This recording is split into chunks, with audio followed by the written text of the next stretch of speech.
All right, all right. Welcome back, one and all, to the Horror Returns. I'm Lance, and with me, as always, my co-hosts Brian and Philip. How's it going, guys? What's up? Pretty good. I'm at a Wi-Fi free house for at least 2 more days till the technician can get here. So, doing it over the phone. Apologies, everybody, if there's any sound quality problems. It's like going back to the Stone Age. Yeah, it kind of feels that way. Some little Flintstones action going. So, what's up with you guys? Feels like I haven't seen you in forever. Oh, you were here last week. You just had slight accent going. It still feels like forever, dude. Three graduations and 3 graduation parties this year, but we're done. We're done for 2 more years. And, Little hungover, but that's okay. Yeah, having to rush to get back from Texas Frightmare after only 1 day to make it on time for the party and all. Joys of road tripping with electric car, finding chargers and all that shit. Actually, AJ and I had a fun trip home from San Antonio because we had a really slow charger at a Walmart, so we got to fucking walk around Walmart like a couple of bums for an hour, looking at buying all kinds of weird shit that we would never buy. Like, she got mole, which we haven't made mole in forever, so we're having that tonight. So, Oh, okay. it all paid off. What's up with you, Brian? Nothing. We're recording the show a day later, but it was all fine with me because I had a house full of kids. Yeah. Had my 3 nieces over, and when Phil called and said, "Can we do it the next day?" I was kind of like, "Yes," because there was no way I was going to be able to do it with kids running around. So it was a blessing. Yeah, I guess. Good thing. All right, cool. It's good to be back with you guys. Philip, did it rain down there today? Yeah, it's been kind of spotty, but they still had baseball practice, so the wife took him. It's the all-star team, so I'm not coaching this one. So I feel like a third wheel standing out there and just watching. I figured you'd be the all-star coach for sure, man. I could have been one of the assistant coaches, but I was like, hey, I'm happy just being a dad that helps, and then they didn't really give me anything to do, so I'm like, well, I'll go drive around and find a frozen daiquiri or something. I was gonna say, I'm sure there was alcohol involved. Oh man! All right, were you guys ready to jump into Cool of the Week? Yeah, I'll jump in first because I only have 2. All right. My first one, I checked both of these. We reviewed the trailer for. The first one is the Black Demon, basically the megalodon based on the Mexican folklore. Oh, Not great. Not great. Not great. I was kind of looking forward to it, man. I can't think of the actor's name. I think he always makes me think of Patrick Wilson. I was going to say, I thought it was Patrick Wilson. Was it the guy from the new Purge movie? Yeah. I think he got his big start in Sweet Home Alabama. You're right, Lance. That dude that kind of looks like Patrick. I know. Yeah, that dude. Yeah, he basically works for this big oil corporation, and he gets sent to Mexico to do an inspection on an oil rig. And when he gets there, like, the town is kind of almost deserted, and the people are there, like, just kind of looking at him strange, and nobody wants to deal with him. And he goes to the oil rig and finds out most of the people are dead except for a couple people, and they keep trying to tell him about the Black Demon. They said it in Spanish, but my Spanish is not too great. But they kept trying to tell him about the folklore and their beliefs and why they think it's here. And of course, he's like, oh, superstitious bullshit. Right. And that was all cool and stuff, learning about the folklore and the myth and all like that, and why they think it's there. But you barely got any of the actual megalodon. Just like here and there, and CGI was not great either. If you're gonna have a shark movie, you gotta have the shark in it. It's Jaws definitely only worked because it was no shit. 40 years ago. Right. and it definitely doesn't have its fun aspect to it like the Meg. So Yeah. Okay. yeah, so not a recommendation. I mean, if you're super into Lance, we know some people that are super into shark movies. If you're Yes, we super do. into Yes, shark we do, movies, mate. Yes, we yeah, do, mate. scratch it off the list if you're super into shark movies. If you're not, you can skip Right. it. But cool of the week, I'll go with another trailer we reviewed, Malum, the remake to Night Shift. Oh yeah. Okay. Where Okay. same Okay. director basically did a Sam Raimi and got more money and wanted to Right. do the original version of his movie better. And Cool. yeah, you got a lot more to the story. The acting was pretty decent. The practicals were pretty good. Right. And if you've seen the original one, you get the gist of the story. It's just a little bit more like backstory of her father and the people that are the killers. You get a little bit more backstory on them, and then there, like I said, there was some cool practical effects and pretty decent movie. So That's such a recommend. weird remake. Yeah, Yeah. To just redo your old movie. yeah, but Right. I guess if anybody's gonna remake something, it'd probably be the director that did the original one, because Yeah. Sure. probably didn't have the budget to really what he wanted to do. So, but I do recommend, if anybody hasn't seen the original one, watch the original one first. And then, Yeah. Which anthology was that in again, Brian? oh, it was a full movie. Okay. All right. So it's just a redone movie. Were they both the same basic length then? Yeah, same story, just more Okay. explanation, better practical effects. It's like how there was like two different versions of that Exorcist beginning movie. Yeah. Yeah. Or like I said, Evil Dead. Yeah. Sure. The second one kind of went with a little bit different tone, and this one has a little bit darker tone than the original one. The original one had a dark tone, but like I said, when you get into the backstory of why stuff happened in the past and why is it affecting her now, it's a little bit darker. So I do recommend. I of course recommend the original one, but I do recommend the new one. Oh, that's always a good thing when it's darker, you know. Yeah. So that's all I had time for this week was those two. All right. How do you spell that again? You said it's Malik. Malum, Malum. Malum. All right. Sorry, man. Just putting it down in the cool of the week. They should have just made it the Night Shift too. Yeah. Right. The Night Shift part due, Philip. Part 1.5. And I was supposed to start the new Arnold Schwarzenegger Netflix series, Fubar. I didn't get a chance to start it yet. So I didn't even know anything about that. Yeah, it's his new action series. All I've seen so far is he's like, if you watch like YouTube, like there's a bunch of Netflix ads where they made Arnold like the chief action movie executive of Netflix, and they're showing all the upcoming action movies they got coming up. And I have not even seen any of those ads. Yeah, Fubar is I think basically it's just him.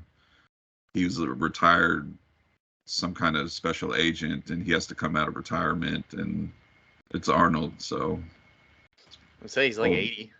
Cool. Yeah, he still looks good though. Hey man, that's Arnold, dude. He'll be around forever. No, that's true. He looks a hell of a lot better than fucking what's his name, fat ass. No, Seagal. Oh, Seagal. Yeah. He's falling on hard times. Weird dyed hair with his widow peak that just appeared later in life. Wonder how that happened. What do you expect from a Russian sympathist, right? Is that where he's at now? I think so. Philip, you should know, dude. You're in the military. You got the inside info, don't you? No, man. Black I've been Ops? military for like 15, 20 years now. Do you guys remember when Seagal was like, kind of like at the height of his action movie career, was telling people he was in the CIA? Vaguely. He says a lot of things. Yeah, he was doing the saying it but not saying it because I'm not supposed to talk about it, and I was like, shut up. And if you guys want to see something hilarious, watch that show where he was like a sheriff in like Louisiana. Oh yeah, I was gonna say, about that, man. Tom Segura's got a bit on that where he talks about Steven Seagal as a cop in New Orleans. It's hilarious because depending on who he's talking to, like his accent changes. Oh no, kind of like Madonna when she got with Guy Ritchie, huh? Yeah, and then she was British for however long they was married. Then she was Jewish for a while. Yeah, that's right. She was gay for like a day.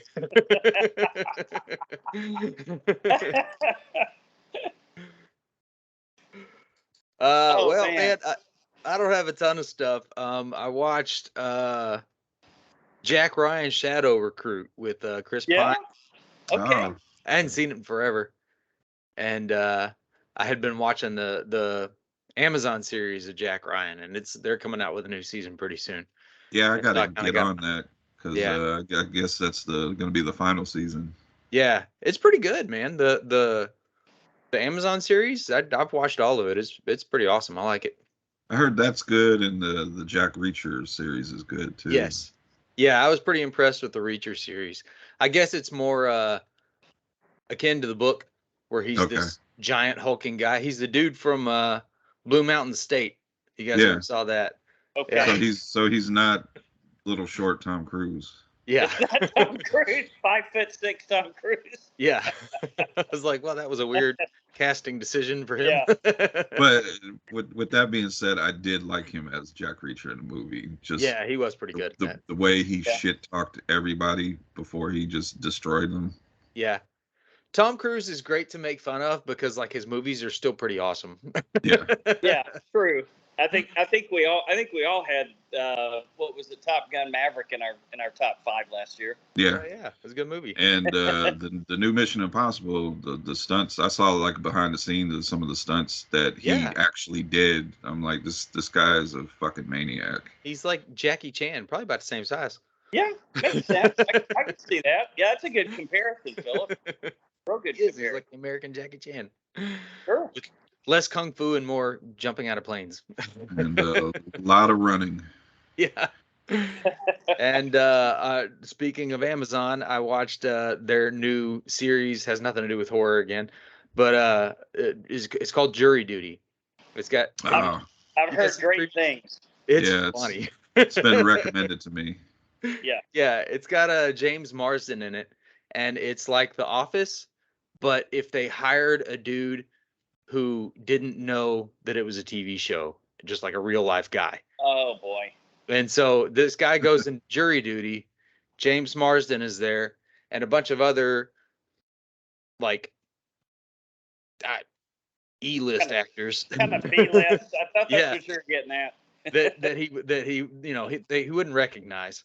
And and the whole show is just trying not to screw this up. And James Marsden is crazy. He drops like this gigantic shit in his toilet that's all coming up out of it. It's really good. And then at the end, they have like a really cool message. And I was like, wow, that was almost kind of heartwarming at the end after being really funny. It's pretty great. Like crazy shit keeps happening. And he's like, I feel like I'm on a reality show. You kind of are, man. And that's all I got this week, but I highly recommend that. Right. That's definitely cool of the week. So we can put you down for jury duty then. Yeah, definitely. Nice. All right. Well, my cool of the week was also based on a trailer that Brian had us watch, and I didn't realize until about halfway through the movie. I'm like, this filmmaking style is really fucking familiar. And I was like, I got to look it up and see who directed this. I didn't even realize Robert Rodriguez directed the new Hypnotic. I was hoping you were going to talk about this because my everybody God. says it's a big piece of shit. Okay. Well, as usual, I'm going to be different than everybody else. This could easily make it on my top 10. I fucking love this movie, man. I adored it, man, because Affleck is he the best? Well, he's definitely a better director than he is an actor, but it's passable. But the side characters are great, man, and you've got just don't think you know what's going on. That's what I like about it, and it was good seeing what's his name, William Fichtner, the guy that played the accountant in the Tom Cruise movie, or Tom Cruise, Nick Cage movie. Drive Angry. Yeah. Oh yeah. Yeah, he was phenomenal in it. Great bad guy. That I can say. That's no spoiler because they reveal that in the first 5 minutes. But it's a mind-bending movie. I would say that it's not what I was expecting at all. Not from Robert Rodriguez. That's weird. Yeah, and dude, and he wrote it too. He co-wrote it with another guy that he's worked with before. So it's like it's one of those movies where just when you think you're starting to figure out what's going on, they give you a big twist. And that's like maybe 20, 30 minutes into the movie. And then after that, you get another twist. It's kind of like peeling layers of an onion. It's very much like Shrek. It's it's really cool, man. And then what they do. Well, what they do about halfway through the movie, like basically everything you've been following narrative-wise literally completely flips around. Where absolutely nothing you thought was true, and everything was a lie and a fabrication. It had, I guess I'd say it had some Matrix vibes to it a little bit. It had some Truman Show vibes to it a little bit. I don't want to give too much away, but if everybody's saying it's a piece of shit, as usual, Lance disagrees with the masses. I fucking loved it, man. I was not expecting much. I thought I was going to hate it, truly. Well, I think a lot of people want just, a good popcorn movie, and it doesn't sound like that. But it is still popcornish, dude, because you got the crazy set pieces. Like there's a part where they go to Mexico, and they've got this hidden bunker that this dude's staying in. He's like a computer whiz. It's pretty amazing. For me, I enjoyed the hell out of it. It was a really fun time, man. Maybe it's because it sounds like it's something you wouldn't expect from Robert Rodriguez. Yeah, I would agree with that wholeheartedly. Maybe people that went in knowing that it was a Robert Rodriguez film was kind of expecting something else. Machete. Yeah, I was about to ask, did Danny Trejo show up? No, unfortunately. That would have been fucking amazing if he had, but Salma Hayek cameo? No Salma Hayek, but you had the chick that plays Queen of the South. Braga. You know what I'm talking about. Alice Braga. Alice Braga, yes. Yes. Easy on the eyes. Yep, for sure. But yeah, it's I had fun with it, but I've got can I get in a second cool of the week this week? No. Sure. Another one that I'm hearing a lot of hate about. Like I've got a couple of coworkers that are like, "Oh man, it's gone back to the childish Star Wars again. It's not the Western that it was the first 2 seasons. It's all different." I'm fucking loving The Mandalorian. I've only got one more episode to go. I haven't heard anybody say anything bad about it. Oh, I must just be the people that are my coworkers then that are assholes that don't fucking love anything. Well, tell them they'll save their hate. Tell them to save their hate. They're making new Star Wars movies, and that's when everybody will. I burned out on it, man. I haven't watched the 3rd season, but I sort of had. I feel like I had to trudge through that 2nd season, man. No, you'll like it, man. It's let me put it to you this way: there's a lot more Grogu in it, which is pretty cool because he's like developing his skills, and he's obviously very, very powerful with the Force, which is really gotta cool. sell toys. Well, I'm super excited about it, man, and I haven't seen the finale. Is this supposed to be the last season, guys, or do you guys know? I have not even started the new season. All right, well, you can get there pretty quickly. There's a couple of like 45, 50-minute episodes, but most of them are like 36 minutes or so. and there's only 8 of them, so you can get through it like in a night or two. Easily, yeah, I was just waiting. I was just waiting for it to end so I can binge the whole season. Mm-hmm. Yeah. Well, that's what I'm doing, man, and I'm not regretting it. I'm loving every bit of it, man. It's great. Yeah, great and I was wondering how the Ahsoka show was going to go on, if that was going to be more than one season, because that one actor, he looked like he had a big part in the series, and he passed away. Was it Ray Stevenson? Oh, did he? Yeah. Oh man, that fell under the radar for me. I didn't realize he passed away. Yeah. Well, shit, dude. I think they're pulling it out. So I had a pretty good week, man, considering most of my week was spent doing family shit, and I get to barely sneak in a couple of watches. But no, you guys check out Hypnotic and tell me what you guys think about it. It's out there. Okay. That's what I was gonna ask. And it's a damn good, clean copy too. How was Texas Frightmare and the whole new setup, right? New location setup. Texas Frightmare, as always, like you get there and you're a little bit nervous at first, like, man, am I going to get the sound bites I want to get? Am I going to be able to get to this person, get to that person? And you got to kind of learn the new layout. It's a little bit different. I can tell you the wait to get in was like wrapped all the way through the bottom floor of the parking garage. Oh. And that's when I knew it was going to be a very fucking packed Frightmare. So why don't you just tell them you were from the Horror Returns? They'll let you right in. That's kind of what happened, man. I was there with I met up with Alex and Chad from Binge Media, so we kind of had like a 1-2 punch, and then Nez met up with us. And I saw. Of course, Nez was quite busy at Texas Frightmare, and then I seen the Binge Boys. They got to meet a lot of people. They got to meet Art. Yeah. They got to meet John Carpenter. A lot of people. Yeah, and they actually attended the screening of They Live the night before. I was only there nice. Friday night, man. I'll tell you what, it was once I got there and got in the groove and had a couple of gin and tonics, it was like I felt like I was with my kind. Yeah. Just fucking amazing, dude. Just the only thing missing was you two. Yeah, sorry, man. Yeah. Yeah, if we don't do this next year together, we got to get our heads examined, boys. Yeah, we'll make it happen. It's just pure joy, man. I didn't want to leave, but alas, I had responsibilities. So yeah, Chad introduced me to something called Liquid IV. Have you guys ever heard of this? Yes. Oh yeah. It does work. I had a raging headache when I woke up, man. I was like, how the fuck am I going to drive home? And you mix a little bit of that stuff in a bottle of water and shake it up, and you're good to go, man, at least for 5 or 6 hours. Huh. Yep. So, it does work. Had to, not going to say who, but I had to give some of that to somebody a couple weeks ago. They'd never heard of it, and I was like, it works. It does work. It does work. As far as sound bites, man, I tried, dude. I got to Keith David's.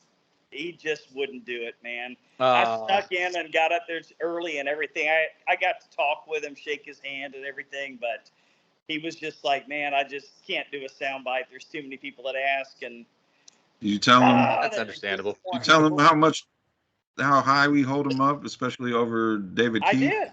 Yeah. Told him the whole story, man, and he cracked a smile. He enjoyed it, but I'm not mad. I'm not mad about it at all. We did definitely get some good sound bites for whenever we do our Killer Clown commentary that we got coming up for Sean one of these days.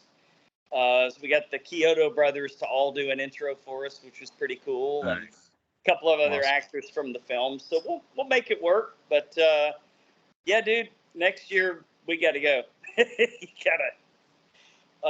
And then, like I said, I think a Vegas trip is inevitable at some point. Oh yeah. Because I guess we have to now. Well, it's funny because the flights to Vegas for you, Brian, are like literally 1/4 as much as they cost for you to get to Dallas. Yeah, that's how they get you in Vegas.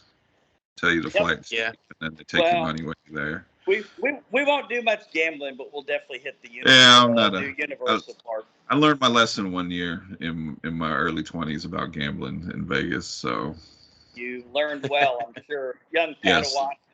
Yes. Take $100 that you can lose and play with it. That's what I do. $100 a day. That's my limit, man. It was much more. It's gone. And if that $100 doubles it, which is done before, I'm fucking out of there and drinking. There you go. So yeah, it was awesome. Thanks for asking, guys. It was Nice. like I said, the only thing missing was you two. Well, definitely happening next year. It's just life happens. It does make me happy that I got to see a picture of you and Nez together, though. Yeah, it was always good seeing Nez, man. Always good seeing Nez. And for anybody asking, there will be a Wrestling Returns episode filmed. I just been super busy. Nez was ready to go with it, and I couldn't do it. So it will be out this week and action. And we got some recommendations for us to do episodes on. So they will be coming.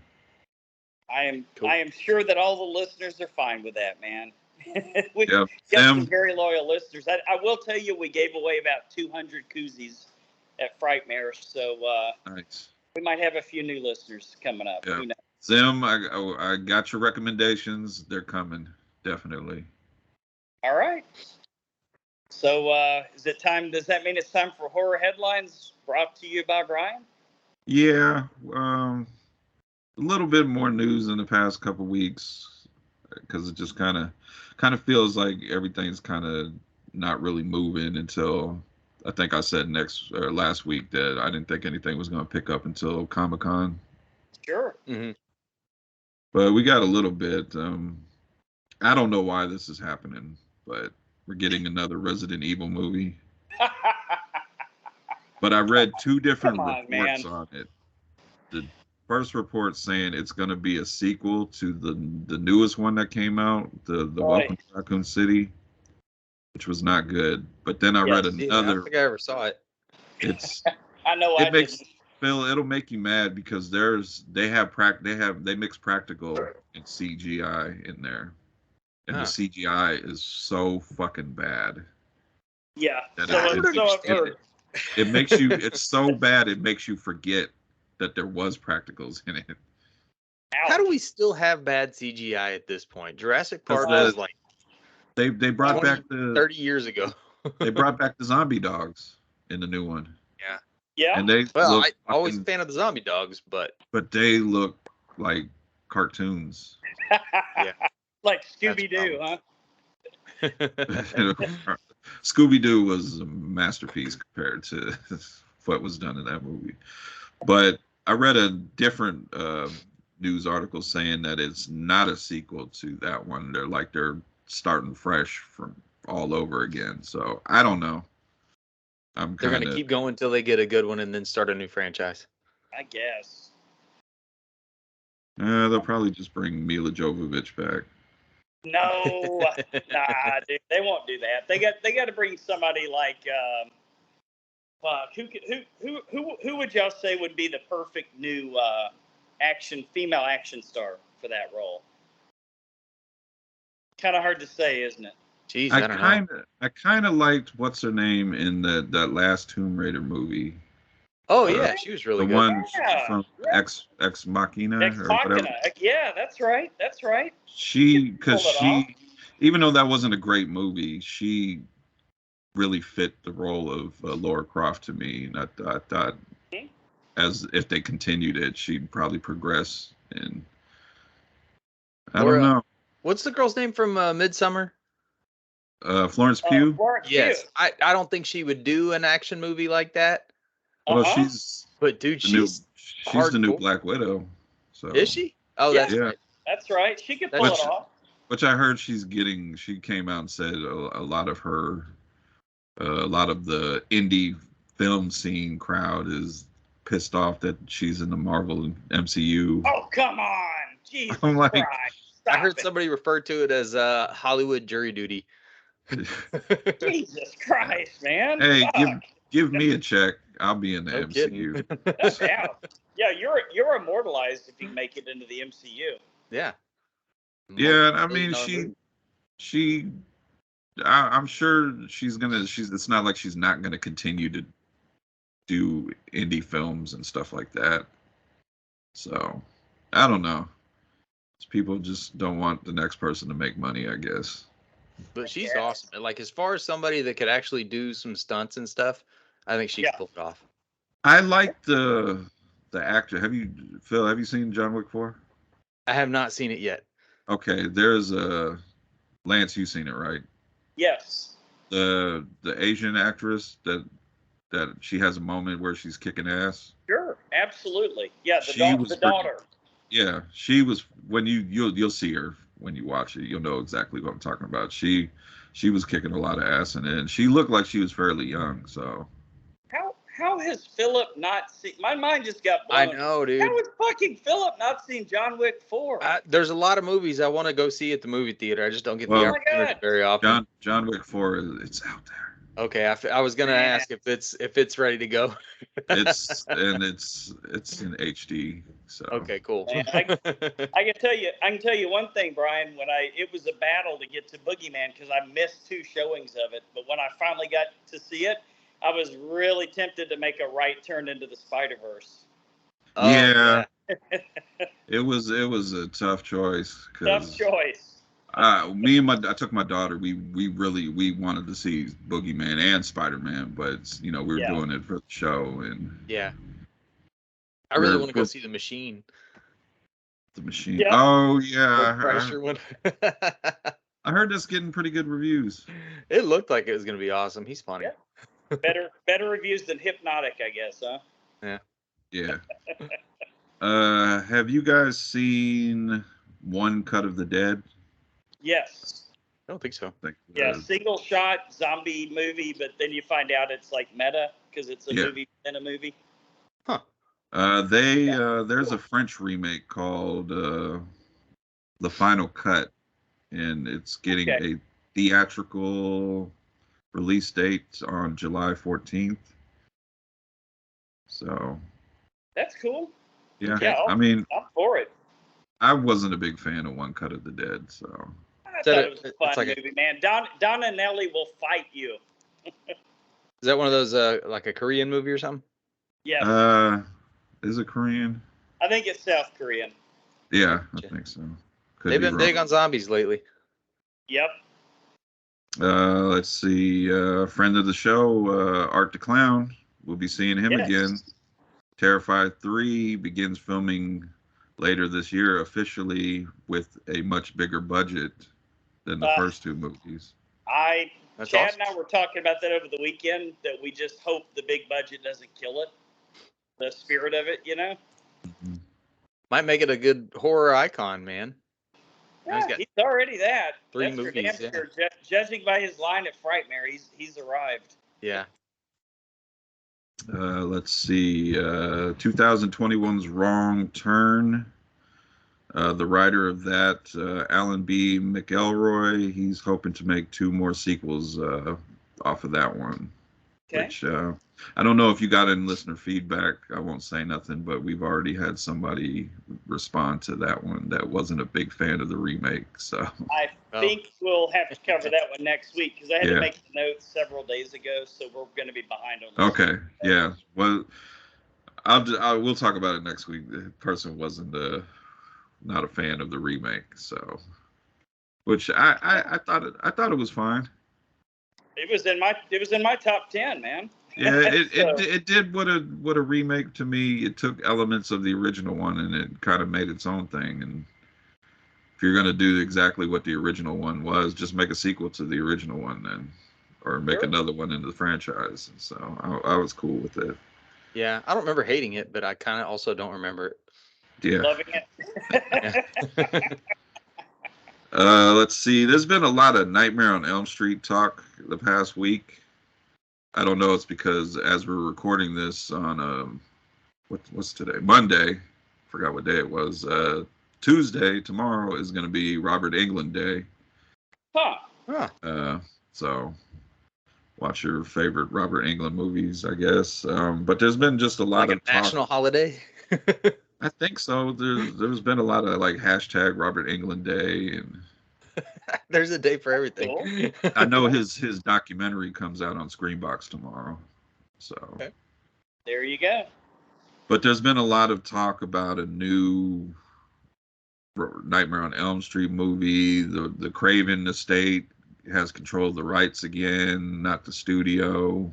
Okay. Robert Englund has an idea how to do it, and somebody other than him has kind of stepped up to say he wants to play Freddy Krueger. I think Robert Englund could totally still do it. He can still pull it off. Yeah, he's not like walking around with a cane or anything. Yeah. He could do it. Well, this person that stepped up to say it is Devin Sawa. Oh.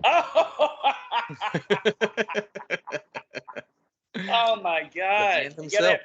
He's got to pull Moose's head into a TV set and say, "Welcome to." I would kind of, if Robert Englund has an idea, yeah, I would like to see whatever this idea that Robert Englund has and Devin Sawa give it a try. Why not? I mean, yeah, I'm all in, man. I mean, if Robert Englund signed off on it, you have to at least give it a shot. Yeah. Because I think he wanted to. I think originally when I read something about his idea, it was basically it was going to take place after the events of Dream Warriors. Okay. Okay, so do another one of those, like a Halloween type thing. Yeah. Universe. I don't know about that, but all right. Well, you guys remember when we did the retrospective, it kind of went downhill after 3. So Sure it did. It went way downhill. Yeah. But I don't know if I want to lose all those from cancer. Yeah, because those was a big part of my childhood. Those ones. Yeah, and same here. I think it just kind of went downhill because how much we liked 3. Yeah. Yes, agreed. Totally This agree. is like a legitimately good movie. And then the rest of them were just schlocky bullshit. Let's see. Got a couple more things here. Clint Howard is working on a sequel to 1995's cult classic Ice Cream Man. I knew you were going to say Ice Cream Man. Which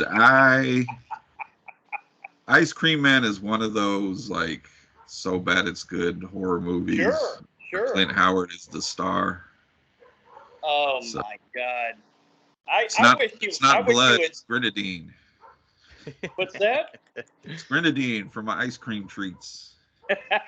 I would love to see him show up in one of the new Star Trek series, reprising his role from one of the first episodes of the original series, where he played the little childish midget alien.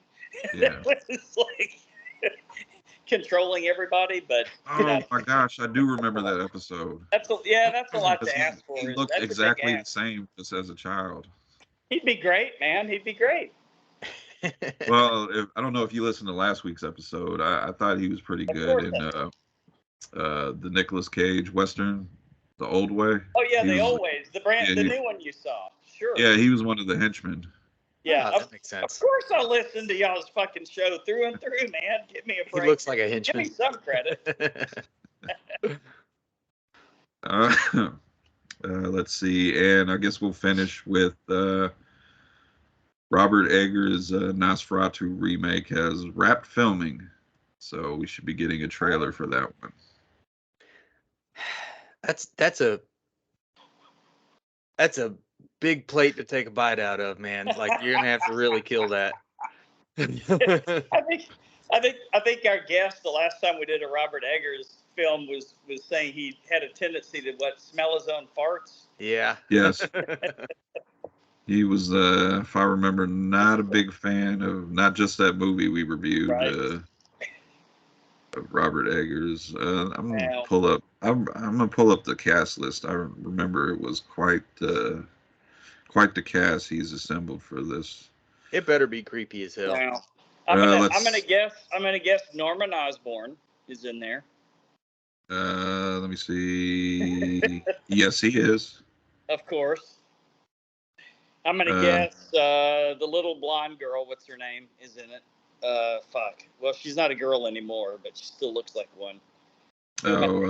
Anya Taylor-Joy. Sure. He's got a different little blonde girl. Okay. He's got Lily Rose Depp, who of course is the daughter of Johnny Depp. Strange casting. Okay. Bill Skarsgård. Of course. Nicholas Hoult. Of course. Aaron Taylor Johnson. Ralph Ineson. Yep, Ralph Ineson. And Emma Corrin, which I recognize her name. No Robert Pattinson, huh? No, I just read he signed on to do another movie. A Batman movie? Kind of indie movie. Oh. Of course. But a lot of people are kind of wanting to see more Aaron Taylor Johnson, especially after Bullet Train. Bullet Train, he was great in that. He was great in that. He may have been my favorite character in that movie. His name's actually I I've read. His name's been popping up James Bond talk. That wouldn't necessarily be a bad thing. I could see that. Yeah. And he doesn't have to fake the accent, which people were surprised to find out that was his actual accent. See, and he throws in Bullet Train some like UK slang that you wouldn't otherwise hear from anyone else. Yeah, it was like the weirdest thing. I was listening to a review, and they thought Brian Tyree Henry, the one that played his twin, they thought he was really British. Yeah. And they thought Aaron Taylor Johnson was doing an accent, which he helped Brian Tyree Henry with his accent because he was teaching him like the slang and stuff like that. Yeah. Yeah. So.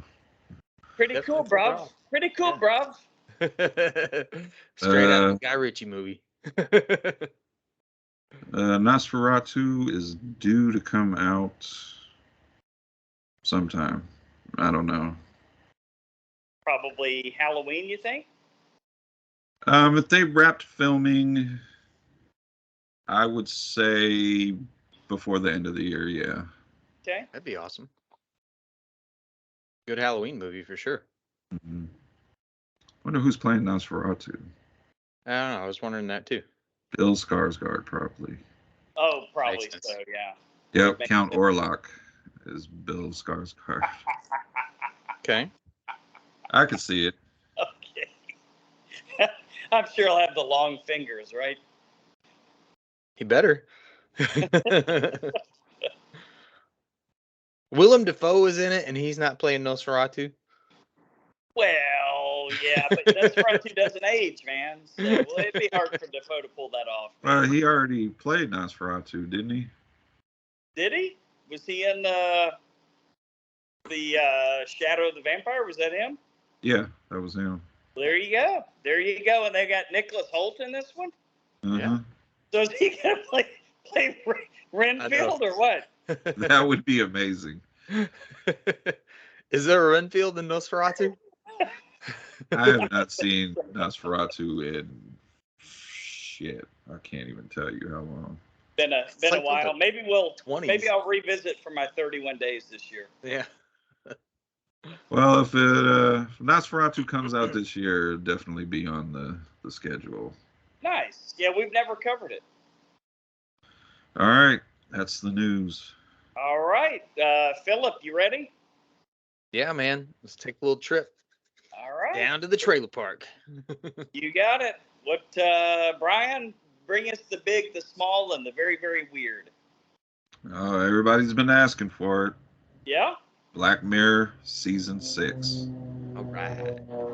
Which they advertised it as like, I think they said 5 films.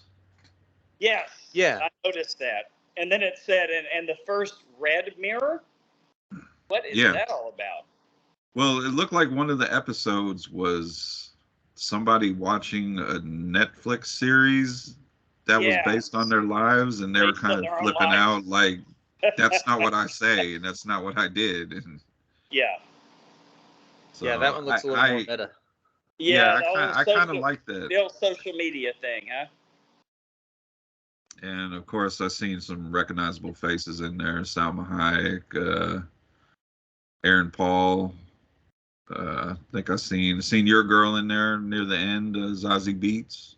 Oh, yeah. I noticed Zazie right away. But it definitely, the tone and just everything going on, it looks like a step above the last season. Well, I think anything would have been, right, Philip? Yeah.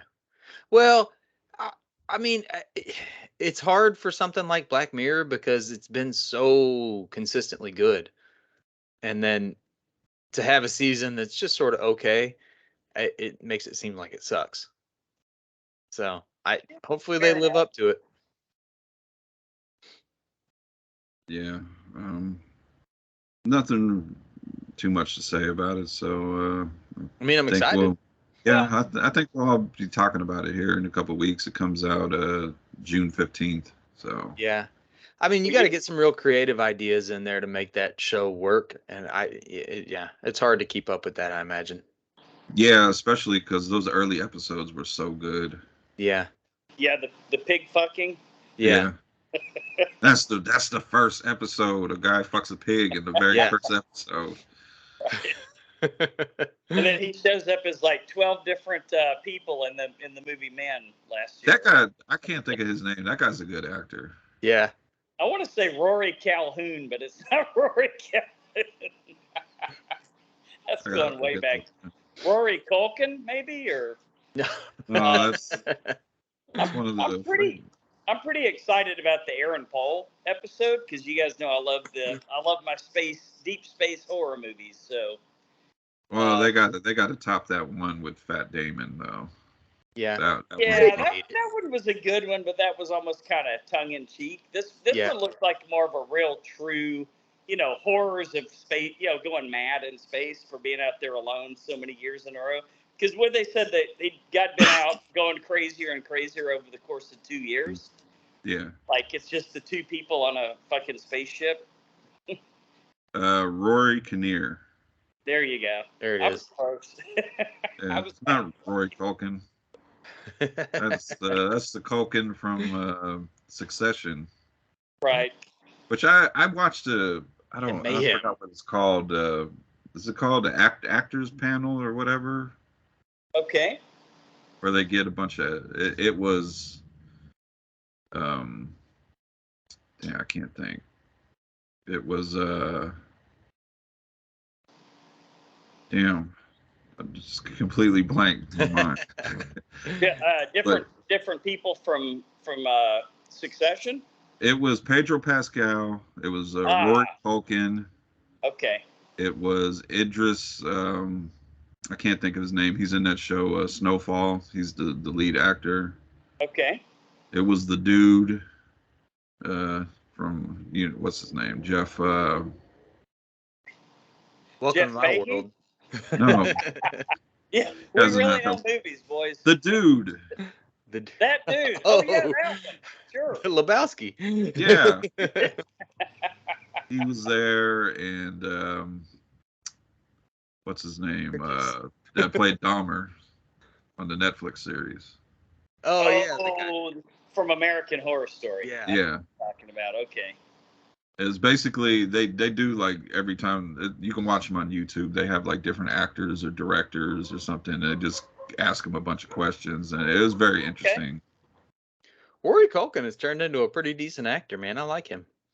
Yeah, he kind of took over the panel because I think he was just impressed by all the people he was surrounded with. So he was kind of asking more questions than the host was. He was like, the host would ask a question to Pedro Pascal, and then he would ask a follow-up question, and seemed like he was just super excited to be there. And like legitimately interested. Yeah. That's pretty cool, man. We might get one talented Culkin actor out of all this. You shut your whore mouth. Home Alone was amazing. Somebody was going to take a shot at me for that one. And before I blank out on anything else, that was the only trailer. All right, Black Mirror, man. I'm excited. And a red mirror. What do you think they mean by red mirror? Is it like more horror theme, maybe, or? Well, there was one. They kind of flashed the titles of each episode throughout the trailer, and there was one called The Demon. So that one kind of looked like it was going to be like more horror. Okay, I think so too. And it almost had kind of a grindhouse look to it, didn't it? Yeah. As long as they incorporate technology and stuff like that, I'm all good. Because that was always like the backbone of the series to me. I'm calling it now. The Red Mirror episode, she's in a virtual VR game because she's a huge horror fan, and she realizes she doesn't want to be in there and is trying to get out. That's my guess. They did that one. Oh yeah, they did. Okay. They kind of did. With Kurt Russell's son. Yeah. Kurt Russell's. Yeah. Maybe the Red Mirror is a little more. Maybe that's the one where she's watching Netflix or whatever, and it's a little more meta. You know. All right, but we'll see. I'm sure we're not going to be disappointed. Yeah. Well, hopefully. Yeah. All right, on to listener feedback. This week we shine the podcast spotlight on Strange Brew, a podcast not for the faint of heart or the easily offended. Right up our alley. All right. Strange Brew is a dark comedy, true crime, paranormal, conspiracy, and anything strange podcast from the Great White North and united with the states. Oh, wow. If you love anything bizarre and unusual, from aliens to serial killers, you'll feel right at home with Strange Brew's host. Then join them on the strange journeys as they drink and discuss the creepy and weird sides of life. Crack a cold brew and get ready because it's about to get strange. That sounds awesome. Yeah, and they commented. Subscribe right now. They commented, "Oh my lordy, you are awesome for shouting out our show. Thank you." So that's cool. Sure. All right, cool. Respect. We're gonna have to get those guys on, man. We started talking conspiracies. It's gotta happen. It's gotta happen. And true crime. I watched some true crime thing this week. I can't remember what it was, but I'll think of it later, probably. Yeah, I'm not a true crime guy, but you start talking aliens, and I get to listen to Phil ramble on, and always look forward to that. I've done some deep dive into alien stuff. Yes, it depends on what the subject is. I get pulled in. Like earlier this week, I kind of went down a rabbit hole of Kobe Bryant death conspiracies. Oh, really? Yeah. Now there's just like so many out there. Some are kind of like, you're like, huh. But others are like, no, they're all conspiracy on why he died, that it wasn't an accident. The CIA. Just like Martin Luther King. And then there's also Kobe Bryant conspiracies on why he only scored 81 points in the famous game where he scored 81 points and not 100. Because the NBA wouldn't allow him to. Oh, come on, man. So are they saying it was a beef thing? Like where somebody offed him or what?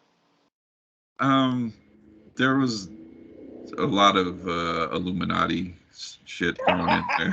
He was becoming too powerful. We're going there, huh? We're going there. And then there was always shout Kobe when they throw a paper in a basket. And then there was talk of a lawsuit that he was suing somebody for hundreds of millions of dollars, and oh boy, that one kind of got debunked because they basically said it couldn't have been that because he was kind of on the downside of that lawsuit, so it looked like he was gonna not win the lawsuit anyway, so why,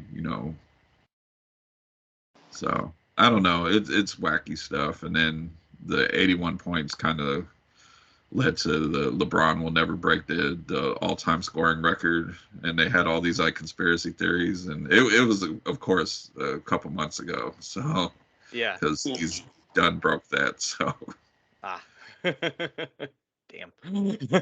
But there are some interesting ones, but so after you read some of them, you just kind of like, a lot of people have a lot of time on their hands.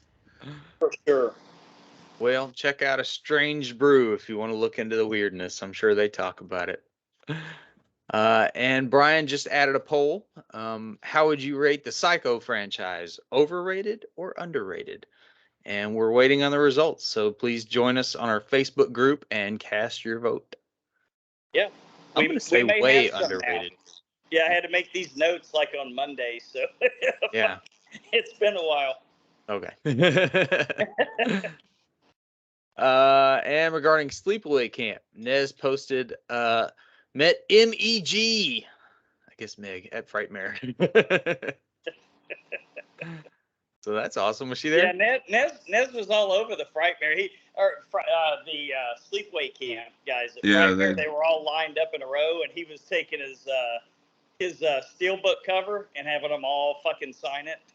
Oh, that's cool. He probably dropped $200 just on sleepaway camp. Man, I bet he's got memorabilia galore at his house, though. No I'm sure. No shit. Regarding The Old Way, Cameron Scott says, I watched this one on the big screen during its brief theatrical run and enjoyed it quite a bit. Yeah, it's not a bad Western, and like I said, it's always fun to see Nick Cage. It's just fun to see him act, but yeah, of course. You wouldn't think he'd do a Western, but then you got to think there's not much that Nick Cage won't say no to. So. I could see him do anything. He did a Japanese futuristic Western 2 years ago, right? That was a movie, man. We reviewed it, the one where he blew off his testicles. That may be the best scene in any movie ever. I went back and watched it like 4 times. That's a tough one, man. I never would have thought when Nick Cage came out that he would be like one of my favorite actors right now. Yeah. Because he's done some stinkers.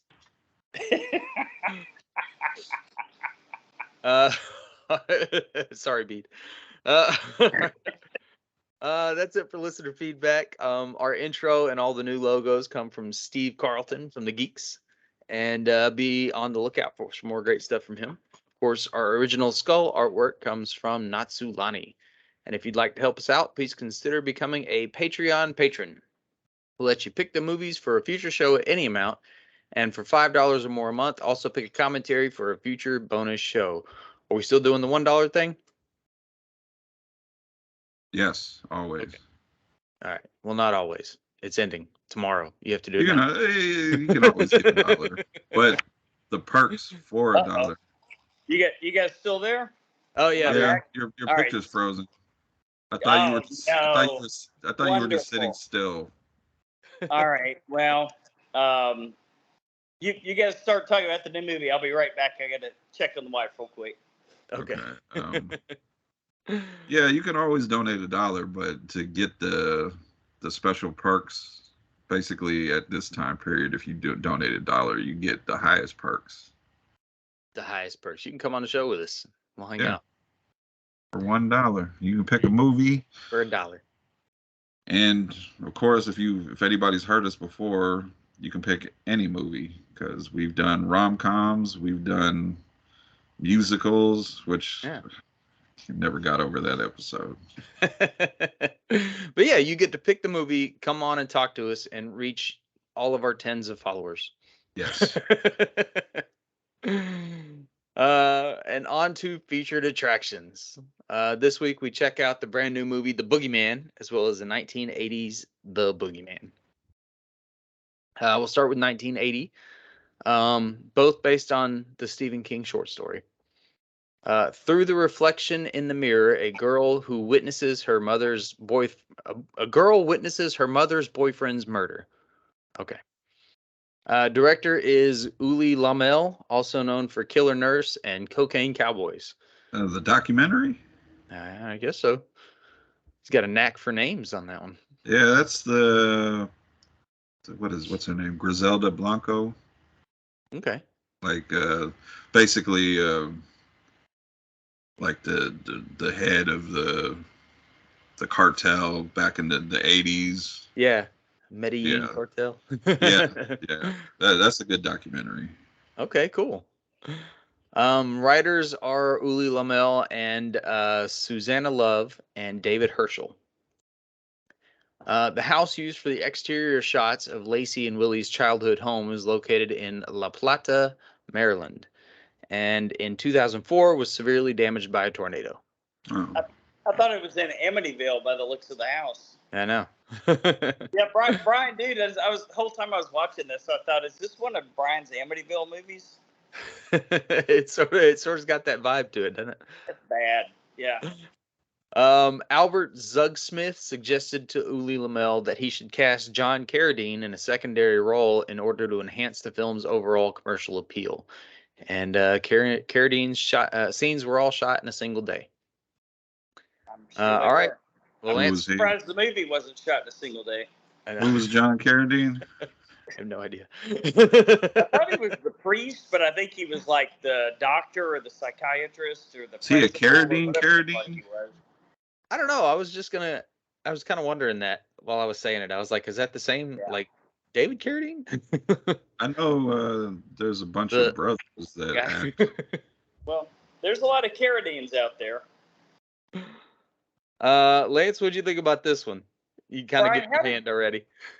How did you pick? Oh, you just picked it because of the title, Brian, or had you heard of this before? I've heard of it. It's still based on Stephen King, right? Not this one, was it? No, if it is, it's loosely based. Yeah. Okay, well then I lied. I've seen this one. Am I going first or is Lance going? Go ahead, Brian. You go first. I'm trying to still process this movie. Okay. I saw this one a long time ago when I was a young kid. Right. And the reason I went with this one is because the 2005 version, we already did that one when we mistakenly did it with the Candyman because we didn't know there was going to be a sequel to Candyman. How many Boogeyman movies are there? Well, there's this one, and then the one we did, the 2005 version, and then there's like 2 or 3 sequels to that one. So. Oh my God! And then there's the Rob Zombie remake of "I'm Your Boogeyman." Yeah. This is a weird movie. It's yeah. Because Phil, the synopsis you read is not what I was getting. Really, I mean that is what happened in the movie, but. Yeah, they don't really explain who those people are, though, at first. Like, there was a whole moment of time where I was like, wait, what just happened? Yeah, the movie starts off, and it's these kids' mom. She's about to get it in with her boyfriend, and weirdly puts a stocking cap over his head, so he kind of looks like a fucking psycho with it on. Yeah. And the kids are watching.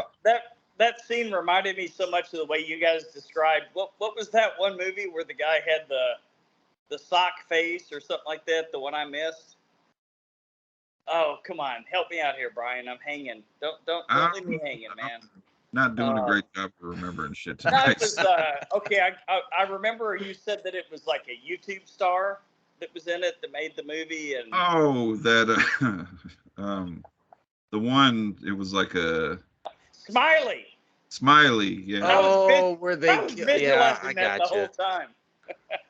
Yeah, so you get the kids, they get caught peeping in the window, and then they allude to the older kid, the brother gets beat, and then he gets tied to the bed, and the little sister frees him, and then she goes and stabs the boyfriend to death.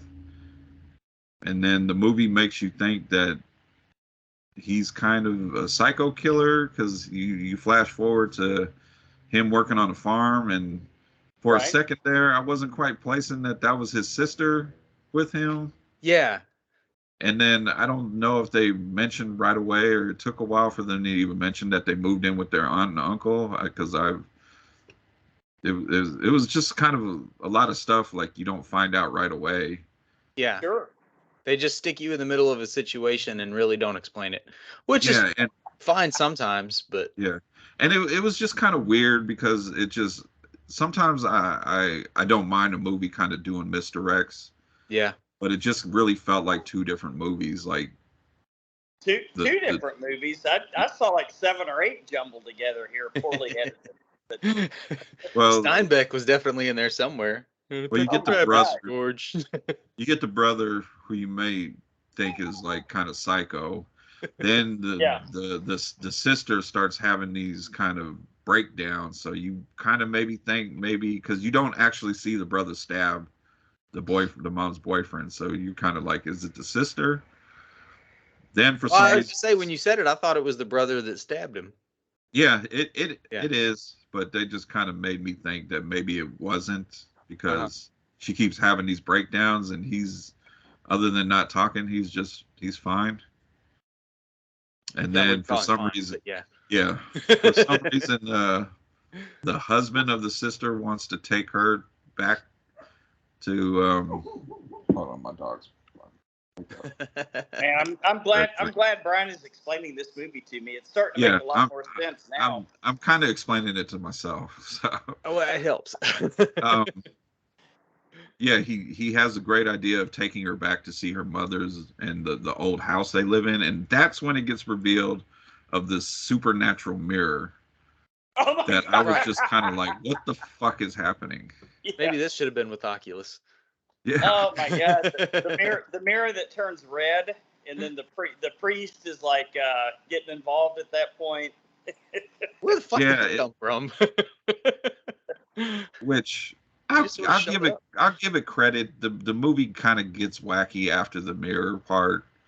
Sure. But I don't know, Lance, if you saw the same version I did. I saw a copy on YouTube. Yeah, I did too. I went YouTube. It was available to me, but I went the YouTube route. Did you feel that it was an edited copy? Not really. Because there's a scene, because they go to the old house they live in, and there's a family there, but they're selling the house, so they allow them to look around because they think they pose as buyers for it. And then the mirror gets broke, and then they take the mirror with them for some fucking reason.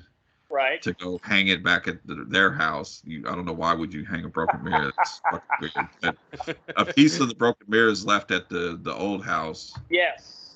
And then it kind of makes you think somebody's there killing them, the Boogeyman. And there's a scene where one of the ladies there, she gets her shirt cut open. Yes. But it doesn't show her get her shirt cut open. And yes, then as tends to happen. But it just the way it was shot, I'm just like, was there nudity in this movie and they cut it out? Or no, I don't think there was, because I'm pretty. Well, I mean, it's possible that I was watching a YouTube version too. I think I saw some side boobs. Yeah. But that was hilarious when that lady's little brother popped in the bathroom window and he was like, the Boogeyman, and then the window like slammed shut on him. That was crazy. like not very fast at all, and he just sort of turns his head sideways, and I'm like, is he dead now? Because when you meet him, you're just kind of like, he's kind of a little shit. When's he gonna die? Right. And then he pops in the window. He's like, the Boogeyman, and then the window slams on him. I was like, I don't feel like that was a kill shot. Nah, didn't look like it, did it? But it's just think he was done. It's weird because it doesn't really explain how powerful this mirror is, because or really anything about it. Yeah, because the sister has a son, and he steps on a piece of the broken mirror which stuck to the bottom of his shoe, which I guess brings the Boogeyman's power to the beach, and because he's flashing it on a couple, they get killed. Yeah. What's with the, like, wasn't there like a s'mores stick stuck to the guy's face, and then the chick kissed him and they were... Oh no, it was a kitchen knife. Was it? Oh, I thought it was like a skewer or something. I don't know what it was. Terrible, man. Which I kind of thought that was a fun kill, because it stuck in the back of his head, and she went and kissed him, and then the Boogeyman force pushed them together. All their friends took off and said, okay, well, they're making out. See you later, guys. Yeah, they were like... At least the Boogeyman's got a good sense of humor. Yeah, they were like, how long can they kiss for? But it's just, the story was jumbled. There was some entertaining moments, but it was on this is kind of horrible, entertaining. Yeah. So, but yeah, I'm explaining it to you guys. I'm explaining it to the listeners, and I'm also explaining it to myself. And I don't know what the fuck happened. Mostly because we don't expect you to go watch this one. Yeah. Well, I don't know, man. Based on when I posted on Facebook, I had like 10 or 11 likes. I'm like, what the fuck? Is this like a cult classic, like The Room or something like that? Nez and all his body counts. I guarantee you Nez gives this a 10 on 10. Hella good. I mean, and on top of that, it was kind of stuck in that weird time period. It is 1980, but it felt like a 70s movie. Oh, for sure. Yeah, kind of looked like X a little bit, right? Like that same vibe, feel. See, but if it had been done now, like I think with the mirror situation, they would have gone into like a Ring type situation where they track down the history of the mirror and why this thing exists and find out some kind of history on it. If they do this story of the Boogeyman, you have to explain the mirror. Yeah, but they don't. Because was this mirror supernatural before the mom's boyfriend got killed, or did he transfer his evil spirit into the mirror? And if so, was the mirror magical the whole time? Or some good questions, man. A shitty bad guy. And then at the end, when they're leaving the gravesite of was it their aunt and uncle, because they get killed? Right. I guess.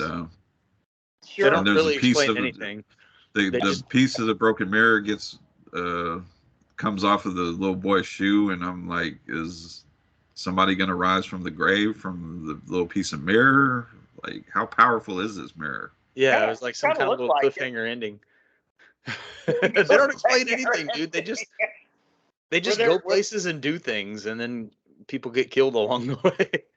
Were there any sequels to this, Brian? I don't think so. Okay, thank God. Lance, what do you think? But how do you explain that it was the Amityville house that they were in? Isn't that weird? It was in Maryland. Yeah.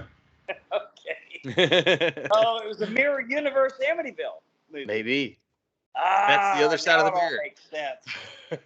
Man, I gotta tell you, when I first started watching this movie, I thought Brian was having us on, man. I thought because you got the music, boom,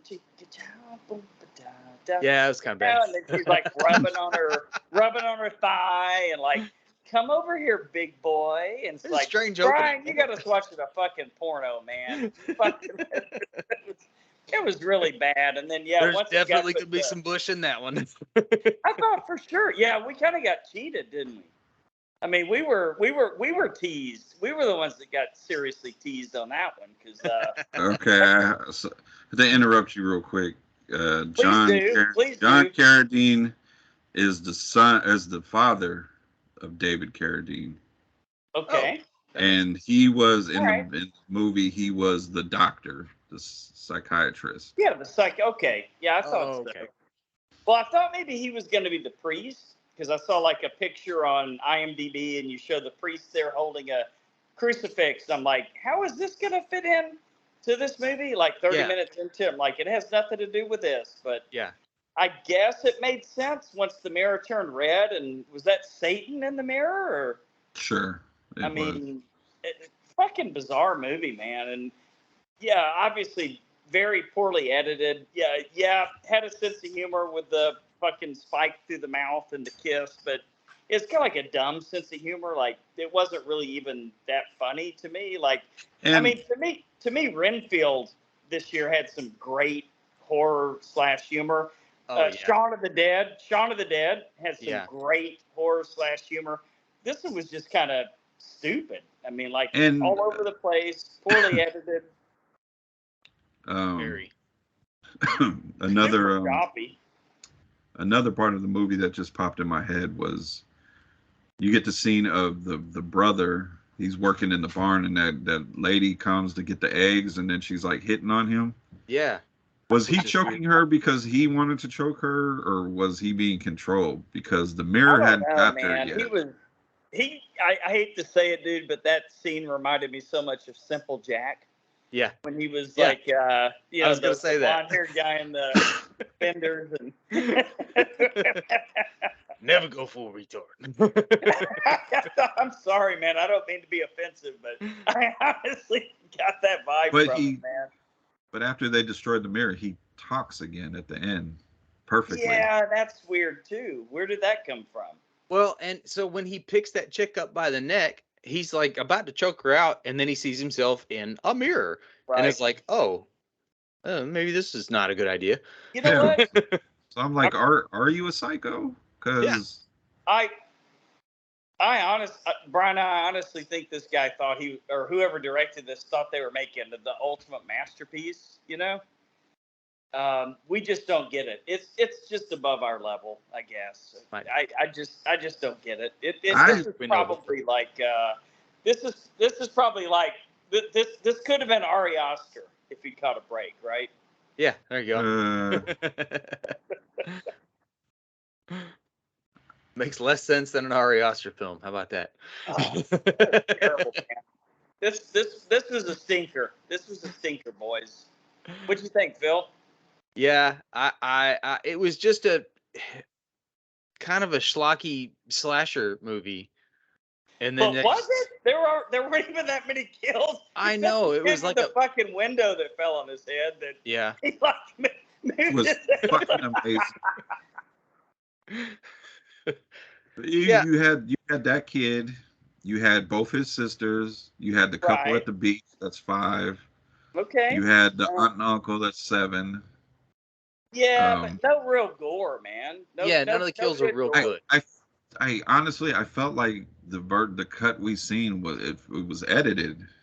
Maybe. I don't know that it was. I think it was just bad editing on the part of the movie. I think Philip's right, man, because it was the same exact time to the second, Brian, as the one that I had available. But I watched YouTube because I was at work and I didn't have access to my other means. So I think this is I think there's only one cut. Just like one cut of The Dead, I think there's only one cut of the Boogeyman. Well, and I watched it by other means, but it's possible they could have just picked up the YouTube feed. I don't know, man. There's no telling. This is just I'm looking at the runtime and matching it up with the copy on YouTube. It is the same. It is the same. So there you have it. Just bad editing. Yeah, maybe they had to take scenes out to get a specific rating or something. Maybe because this was back in this was in the 80s, which is coming off the 70s. Well, and I mean, maybe the rating they had got the because you remember horror films back then were getting like the X rating and stuff like that. Well, I'll tell you this: the second movie we're going to watch was PG-13, but I thought it had more scares in it than this one. By a lot, like in the first 10 minutes. Well, I mean, it's hard to get scared when you're laughing at a kid getting crushed by a window. Yeah, that's such a goofy kill. That could have come out of like a comedy movie. And he says it's the Boogeyman. I was like, you dummy. Yeah, man. It was edited. It was all over the place. It was maybe there's a good movie somewhere on the cutting room floor, and we just don't know about it. But yeah, was not digging this one. I got distracted and was playing with my phone, and I'd look up and see a kid get squashed by a mirror, and I was like, really? Or not the mirror, the window. And it felt like a really bad 70s slasher movie. And then they just sort of threw a couple supernatural elements in there, but they didn't explain anything or who anybody was. It was like people just kept coming on the screen, and I'm like, who the fuck is that guy? And then they brought in a priest. Was this film before or after the Amityville Horror, guys? After. Yeah. I think it was just a straight cash grab from that. Kind of like all the movies that came out after Jaws, like Gators and all that. Oh, yeah, that makes sense. That's my guess. I don't know. Yeah. Who knows? But a lot of people like it. Like I said, man, when I posted on Facebook, I got like 11 likes or loves. So there's a cult base out there somewhere for it. All 11 of them. Maybe Vinegar Syndrome will release a special version or something. I just looked it up, Lance. It went on pre-order. Of course it did. These are like completists, the people who just really, really love horror movies. Man. That is my company, Vinegar Syndrome. They make a lot of A lot of good releases on shitty movies. Yeah. Well, all right. maybe they'll have a director's cut. You gonna do I doubt it. That shit's probably long gone. Buried under a mountain of cocaine. I have to get it then. Brian, what's your score on this one? You know what? I'm gonna be fair. Good. I was entertained, not by the reasons they wanted me to be entertained by. The story was jumbled.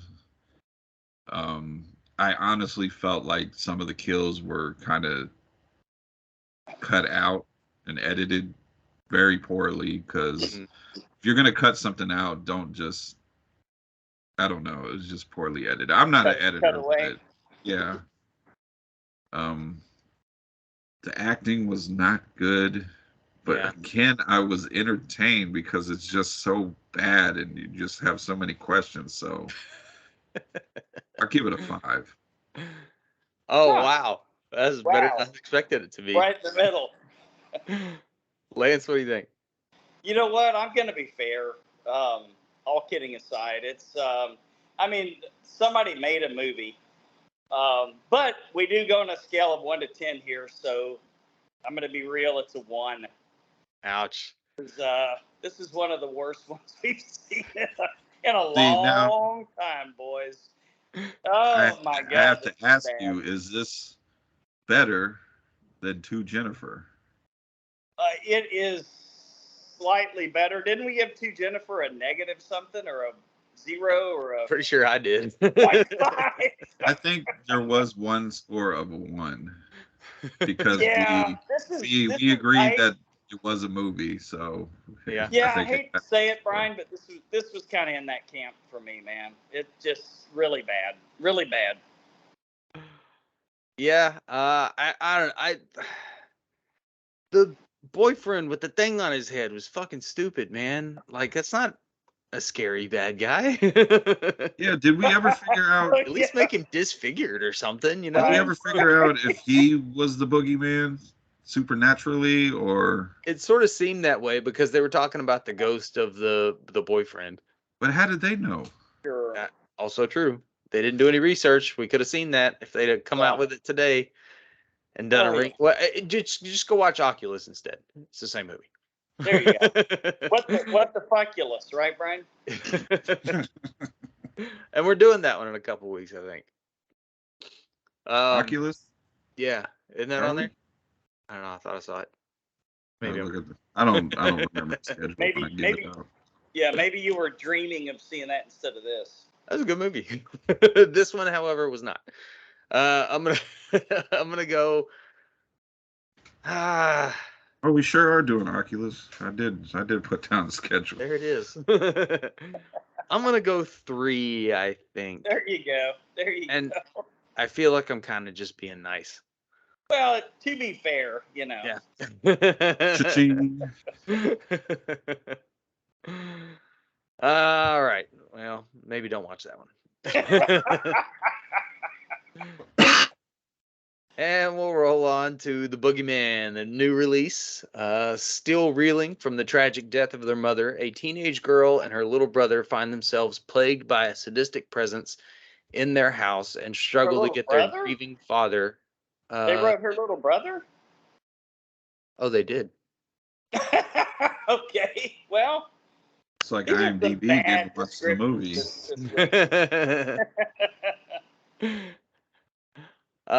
Anyway, to get their grieving father to pay attention before it's too late.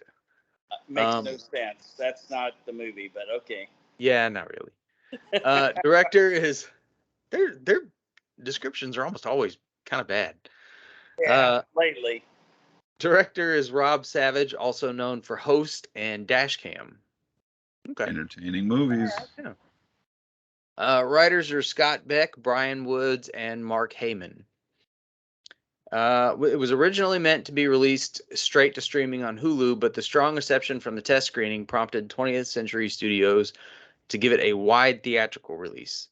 Some scenes were so intense that they had to be changed after the test screening. Really, the audience. Oh man, I know.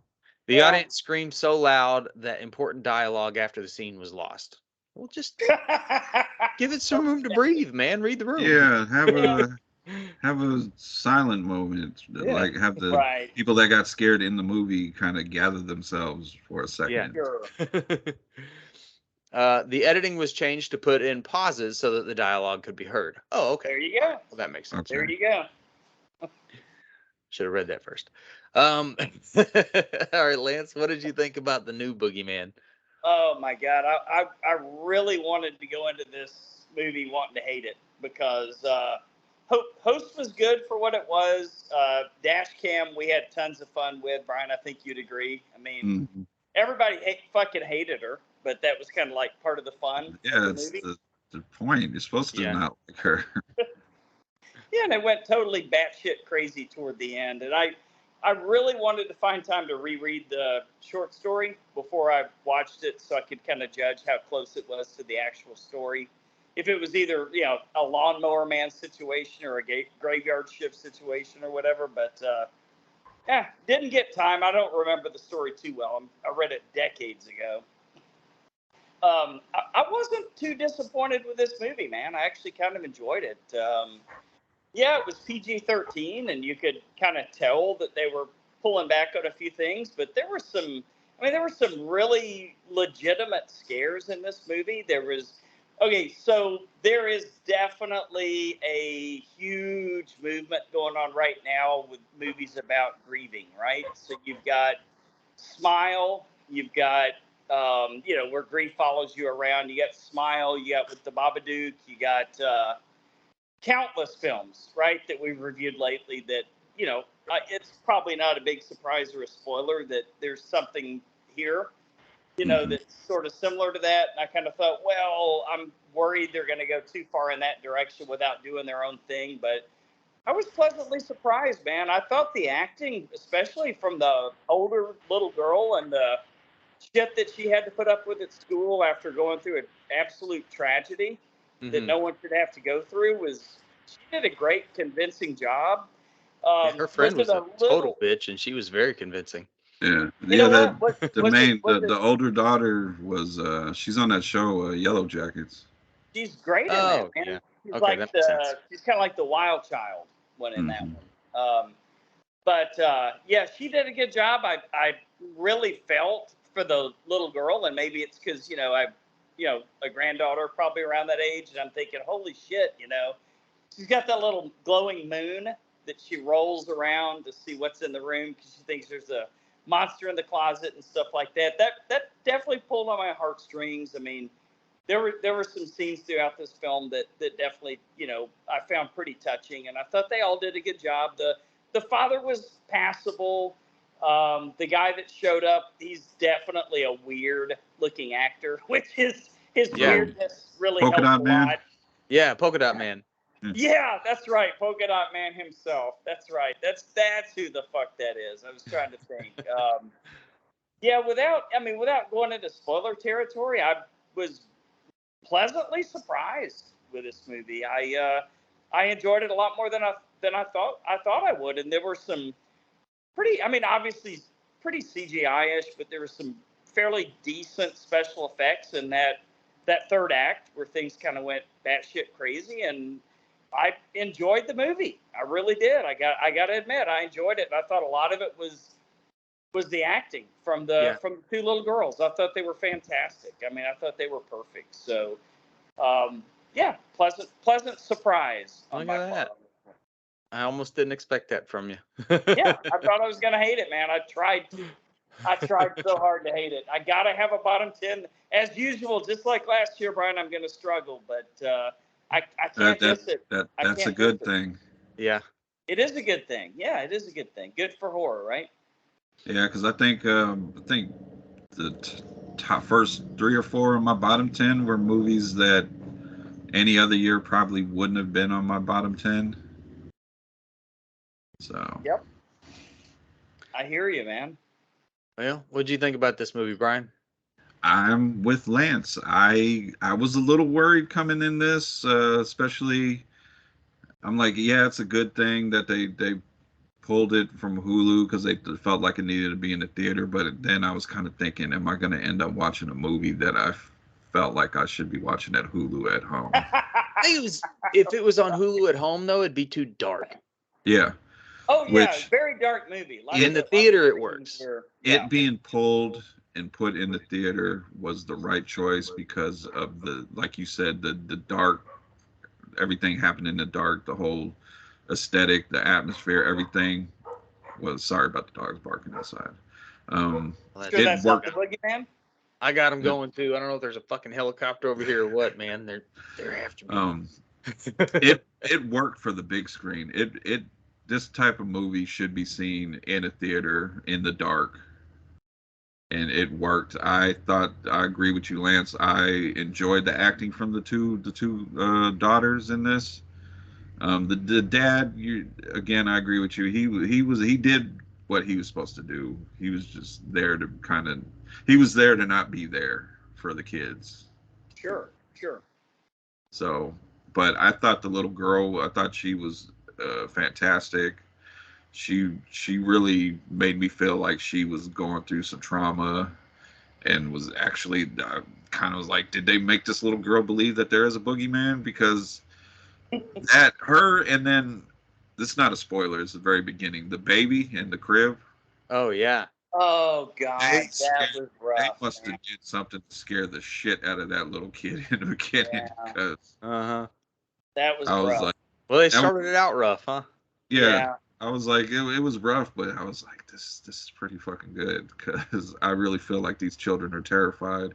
The oldest daughter, I like what she was, that they portrayed what she was going through at school with her fucking shitty ass friends, which one of them I kind of felt like didn't really get their comeuppance. That was probably one of my least favorite moments of the movie. The Boogeyman, very CGI, but it didn't bother me because he was mostly in the dark, moving quickly throughout the shadows. Yeah, he doesn't. It's one of those where they don't really show the monster until the end. I hope that. Yeah, which is good. Yeah. David Dahlstrom, I can never pronounce it. Polka Dot Man. Yeah, I wanted him a little bit more in the movie. I know. He's so good. Well, he played his part. He definitely played his part. Before we jumped on to record, I read part of a little interview. He almost wasn't in the movie because he felt like the part was a little too dark to be in. It's definitely dark. The character that he had to play and the subject matter he had to talk about. Right. So, but I'm glad he's well. He could definitely play those characters. Yeah. So, I did want maybe kind of a flashback of of him dealing with the Boogeyman and their situation. Yeah. That way you could, because I think he's a great actor in the roles that he's in. So just a little nitpick, but overall, I took my daughter. We both had a fantastic time. There was one scene that got her. I knew it was. Yeah. I think I know what you're talking about. It got her. But we must wait. Yeah. And I thought it was a good ending. It kind of may have left things open for a sequel, or could have just finished where it is. And that specific ending. I know what you're. Was it just me, or did you guys almost kind of shed a tear toward the end of the batshit crazy part when the family kind of came together? Oh yeah. I mean, it was very emotional. It was well done. I mean, this guy, the dad was going through some stuff. I get it, but he was kind of a shit dad in some parts of the movie because he completely just. Wait, is there anyone in this room or in this podcast that can't say at some point we've been a shit dad? Yeah, but I've never ignored my kids that much. Well, he was going through some shit that we haven't. Yeah, for a single dad, his wife having died and trying to hold it together, I feel like he was actually. I feel like this was one of the first times they didn't show a dad that was just. A complete I don't know. I don't know. Maybe we just have difference of opinion, but there's a scene in it when she's like, I'm trying to talk to you, and he basically Keanu's her, just yeah, and then walks off. Dane DeHaan, huh? Yeah, I know, and then walks off, and I'm like, yeah, the fuck, guy. But I saw what they were trying to do. He was dealing with his stuff to the point where, of course, he's not going to pay attention to the kids talking about a boogeyman in the closet, right. You know. Yeah. So. But yeah, that's really my only disagreement with anything you guys have said is I really liked the dad in this movie. I thought he did awesome. Yeah. Yeah, all right, cool. And he definitely had some moments where he was negligent. The movie couldn't have happened if he wasn't. But I feel like that he played it well, and it was one of the first times that I've seen a dad in a movie that, like I said, is not a total fucking jerk off. And you know what I mean? And like he was actually like he did stop and listen to his kids and ask them questions and stuff like that a couple of times. You know what? Now that you're talking about it, I thought about it real quickly, and I kind of changed my mind because in the beginning, he was trying. Yeah. And I think as time went on, and grief was setting in and everything, I think that's when he started becoming more distant. So I take back what I said that and of course he's going to be the last one to believe that there's a boogeyman, you know what I mean? Well, he's a man of science, right? He's a psychiatrist, so and I thought everybody in the movie did a really good job. Yeah, the daughters were awesome. I loved the creature through the first 2/3 of the movie where they didn't really show it. You just maybe saw a glimpse of something in the background or some eyes. And man, it was just really intense horror scene, and then really great character development, and then start the cycle over again through the whole movie. Like they would scare the shit out of you, and they had some really good scares. Like I felt like this movie was like real horror tense, not just jump scares. It was like scary situations. A lot of emotion too. Yeah, and a lot of emotion, and because the acting was so good, they had really great character development. Like I actually cared about this family. And I was like, oh man, I really hope nothing bad happens. And you know, since I had kids, I turned into a big old bitch, so I'll cry at all kinds of stuff. Makes a difference. And I took the kids to this one. They loved it too, and it was actually my 12-year-old son sitting beside me, where I could tell he was sort of freaking out a little bit a couple of times. Like leaned over. I was like, man, it's a PG-13 movie. It's pretty intense. Right. But yeah, I definitely recommend seeing this one in the theater in particular, because I don't know how it's going to play on TV. It might be too dark where you don't see everything, you know? But in a theater with the sound and everything, this was a really good movie. I was super impressed with it. I was very surprised. This may end up on a top 10 list. Holy shit. Yeah, well, it was a good movie. All right, let's give scores, and I want to hear about the scene you're talking about, Brian. Lance, what's your score? It's a solid 7, man. I don't think it's going to end up on the top 10, but it's sure as fuck not going to end up where I thought it was going to, which was going to be the bottom 10. So yeah, I enjoyed it, man. 7 on 10. Brian? This is a great introduction to horror for kids, but still with enough there for adults, like the whole grieving aspect and all, like the family stuff. I think it'll pull in the adults, and like I said, there was a lot of CGI, but that was covered up excellently, I think, with the shadows and the quick movements of the boogeyman. And we didn't even talk about the boogeyman able to, I don't know if this is spoiler. I'll wait.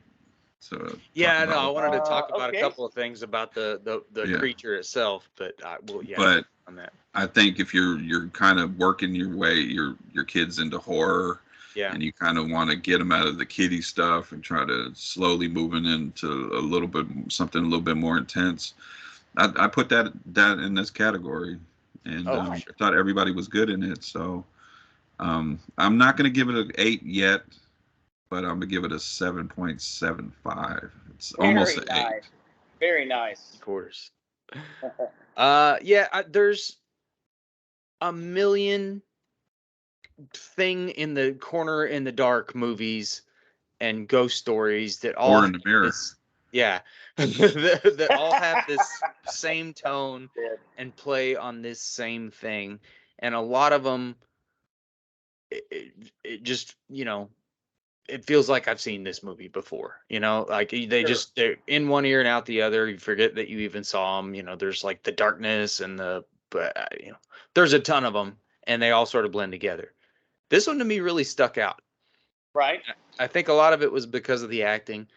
And it does fall into that category, but I think it stands out in that category. And I really enjoyed it. I'm gonna give it an 8.5. Nice. Yeah. Woo. Yeah. That's a good movie, man. That's what I gave Renfield. It's my highest rated movie so far. Oh, that'll end up on the top 10 for sure. All right. Spoilers. Okay, before I get into the scene that got my daughter was, I loved how the Boogeyman is able to mimic voices. That's terrifying. But not yes, perfectly, creepy, because it kind of changes in and out of tone. Sure. It was like that creature in that fucking plant movie. What the hell was it called? The bear thing. The airplane movie? Oh, yeah. With alien Annihilation. Annihilation. There it is. Yeah. I was thinking of the Night Flyer. I thought you said the airplane movie. Okay. No, the plant movie. So, okay. with that being said, the scene that got her was the daughter. I can't forget if she was coming home from school. She was coming home from something, and she was telling the little sister, stop bugging me, leave me alone. Mm-hmm.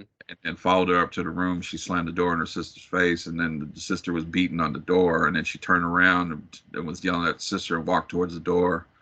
And you're expecting the door to fly open, but the Boogeyman flew through the door. Oh, yeah. That was fucking wild, dude. And then the older was a good sister jump wakes scare. up, and then the older sister wakes up, and it was a dream the whole time. Yeah. Or was it? Yeah. I mean, yeah, it like goes in her mouth. Yeah, that was crazy. And then you never know, because the tooth scene too. Yeah. Oh, that was nasty. And a shame that it got flushed down the toilet, because tooth fairy money. But that's right. She could have gotten a couple of bucks on that one. Talk about building tension, man. You got a string wrapped around your tooth, and you're and then the Boogeyman's an asshole, and he shuts the door before they right. What a dick move, man. But jumping to the end,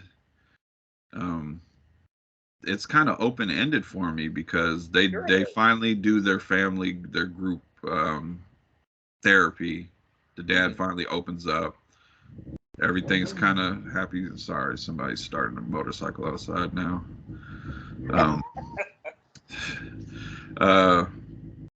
Kind of lost my train of thought. Oh, they're all walking out of the doctor's office, and the doctor calls her back in, the oldest daughter. Yeah. She goes back in, sees something moving around in the closet, goes to the closet, and then the doctor walks up behind her and is like, "What, do you need something?" Yeah. And then she just shuts the door, making you think, "Oh, it was nothing." But if it wasn't nothing, why would she hear the doctor call her back in?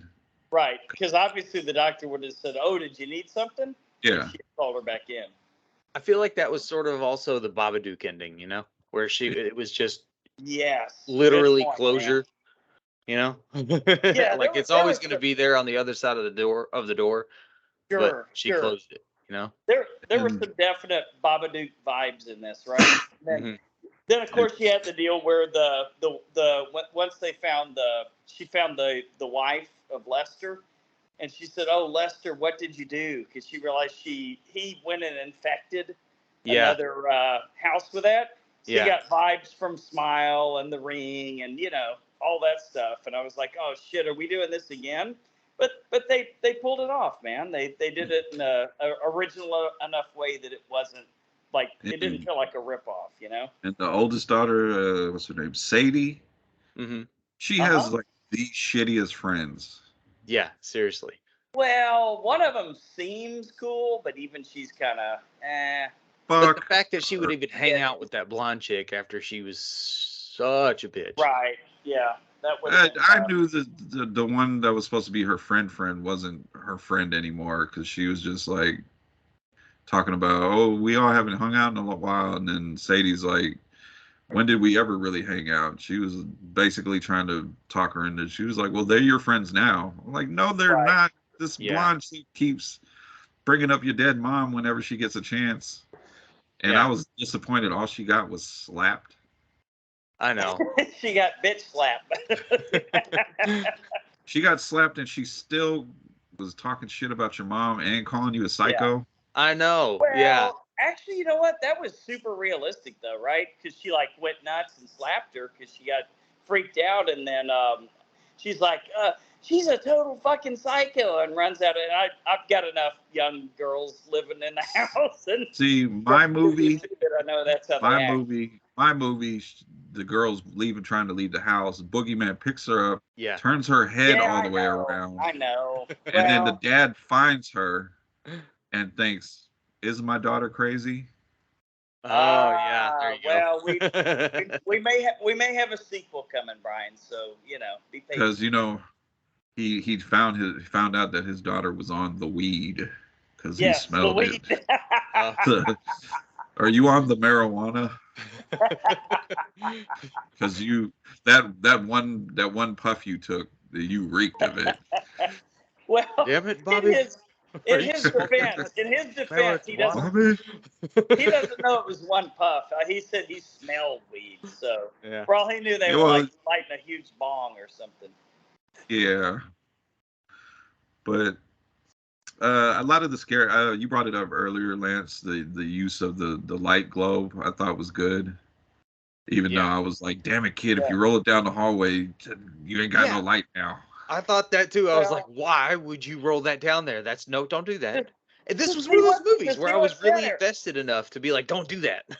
But you guys noticed that was the moon, right? Yeah. Yeah. That's it had the little texture on it. Mm-hmm. The whole time I was like, do they sell those? I kind of want one. I kind of do too now. But this being Stephen King, I connected the Boogeyman to Pennywise. I can see that. Sure. Because Pennywise, before he eats the children, he scares them, more fear. And this Boogeyman was what was the youngest daughter? Sawyer was just kind of fucking with her throughout the movie, imitating the sister, sneaking up behind her, doing stuff to her to making her think her older sister's doing stuff to her, So I kind of got the Stephen King connection there. So that makes sense. I didn't think about that. Oh, sorry to interrupt, man. Speaking of Stephen King connection, before I forget, that's one of the things I did love about Hypnotic. Going back to my cool of the week, is that it was obvious Rodriguez has read some Stephen King, because there's a lot of shades of like The Shop. When they do The Shop, like in Firestarter and other books like that, where characters have abilities to do telekinesis and things like that. There's a shitload of that in there. I got super Stephen King vibes, but sorry, move on, man. I meant to say that earlier. And the creature design was very CGI in the third act when he finally popped up. Well, but I like those little strings that were coming out. That's what I was gonna say. I like the thing it did with his mouth, and it had like that what's that other monster that they had in like the Ritual, where it's a big deer thing and it stands up. Yep. I can't remember the name of it. Anyway, but yeah, it had like a face inside of its mouth. And it was like sucking the soul out. I was like, if you're gonna go CGI, at least make it look cool, and it looked pretty cool. So I'll give them that. It was a creepy ass Boogeyman, and it did sort of, you kind of get It vibes. Boy, if it could have been another It movie. Yeah, now that you mention it, dude, I hadn't thought about that until you said it, Brian. That's you're spot on, man. Mm-hmm. Stephen King does a lot of the same, themes from movie to movie, and the same characters, but in different formats and stuff like that. So I totally think that was done on purpose for sure. But anytime kids are the victim, man, it's always kind of scary. You know, it's and they played on it and they did it well, and they found a couple of really good kids to act. We didn't mention, I liked the little aspect of the mom being there, because she did the whole thing with the flame. You know, if you're here, bend to the left. And that, I don't know if you guys noticed when the house was burning down at the end, and she looked back at the mother's dress, and it looked like it was filled. Yeah, like had air in it. Yeah. Although we did get a healthy dose of CGI fire, Brian. Yeah. Every time I see the old CGI fire, I'm like, Lance is not gonna like this. I didn't even notice really in this one. But it wasn't bad at first. It was just that final shot of the whole house. Oh yeah. Just overblown. But what are you gonna do, man? I think you just got to get used to it. Yeah, it's 2023, man. You don't have the Saska sisters running around with petroleum jelly, with like light up jelly, running around in fire scenes like they were telling us that story. What is the Saska sisters doing? Well, they were telling us a story about how they literally had to put on like this. What was it, like a jelly substance, right? Oh, I heard you say petroleum jelly, and like what kind of story did they tell you, Lance? Oh, they did talk about John Holmes trying to fuck him.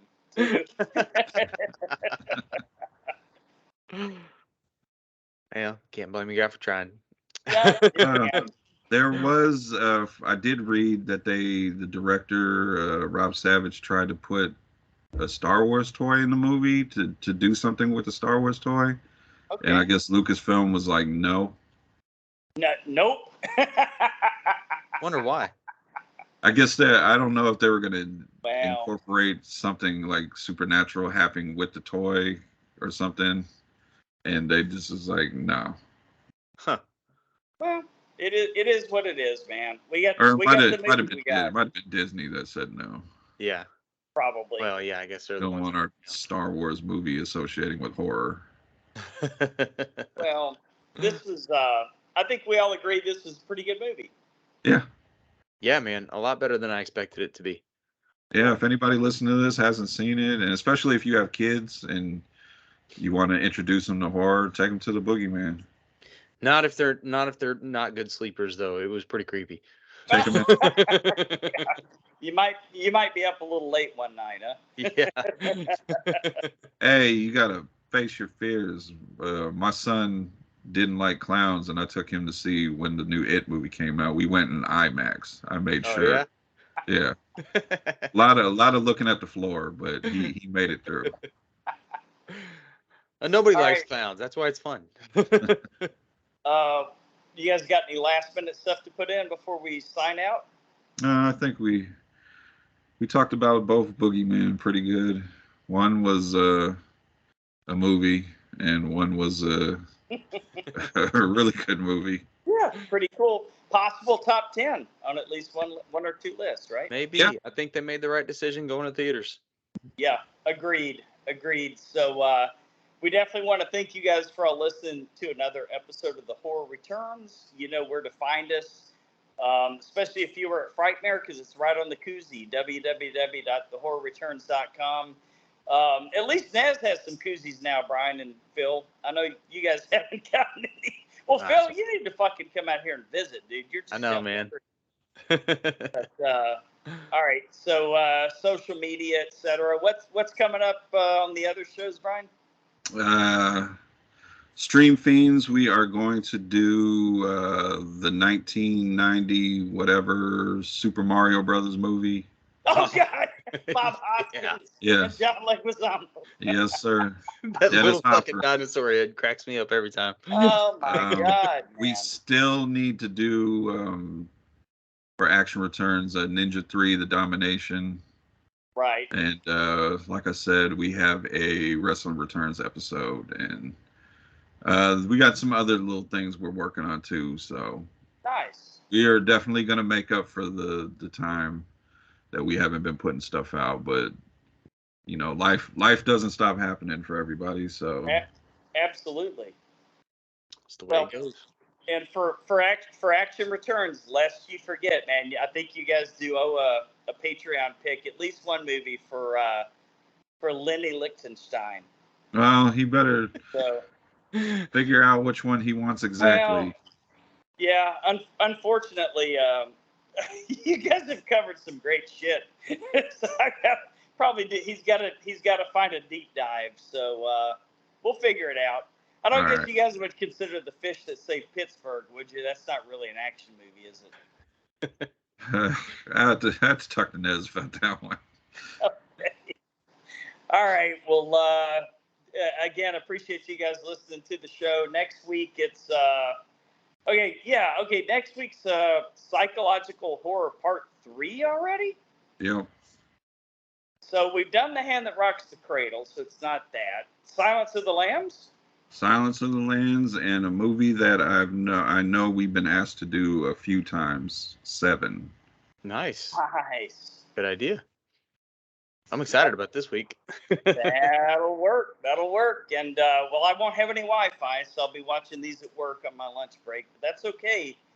So, Philip, until the horror returns again. Good night. All right. I got that short. If